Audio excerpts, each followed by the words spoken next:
Nipah സമ്പർക്ക പട്ടികയിലെ 74കാരുടെ മരണം നിപ്പ ബാധിച്ചല്ലെന്ന ആരോഗ്യവകുപ്പിന്റെ ഒരു സ്ഥിരീകരണം വരുന്നുണ്ട്. അതെ, കോഴിക്കോട് വൈറോളജി ലാബിൽ നടത്തിയ പരിശോധനയിലാണ് ഇപ്പോൾ സ്ഥിരീകരണം വന്നിട്ടുള്ളത്. KT സ്വാലിഹ് ഉണ്ട്. സ്വാലിഹ്, സമ്പർക്ക പട്ടികയിലുള്ളത് കൊണ്ട് തന്നെ നിപ്പ ആണോ മരണകാരണം എന്നുള്ള സംശയം ഉണ്ടായിരുന്നു, അതല്ല എന്നുള്ളത് ആശ്വാസകരമായ വാർത്തയാണല്ലേ?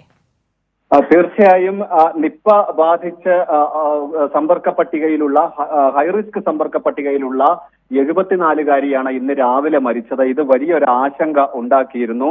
ഇതിനിടെ മൃതദേഹം സംസ്കരിക്കാൻ ശ്രമിച്ചത് പ്രോട്ടോകോൾ അനുസരിച്ച് വേണം എന്ന് ആരോഗ്യവകുപ്പ് പറയുകയും ചെയ്തു, നിർദ്ദേശം നൽകിയിരുന്നു.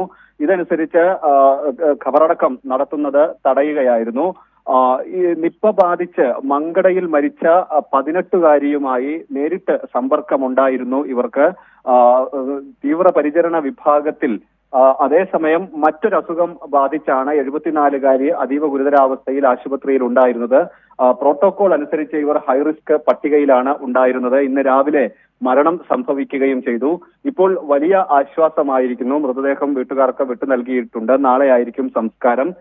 നിപ്പയുമായി എന്തായാലും ആശങ്കയുണ്ടായിരുന്നു വർഷ. എന്തായാലും നിപ്പ ബാധിച്ചല്ല, നിപ്പയല്ല മരണകാരണം എന്നുള്ളതാണ് ഇപ്പോൾ അറിയുന്നത്.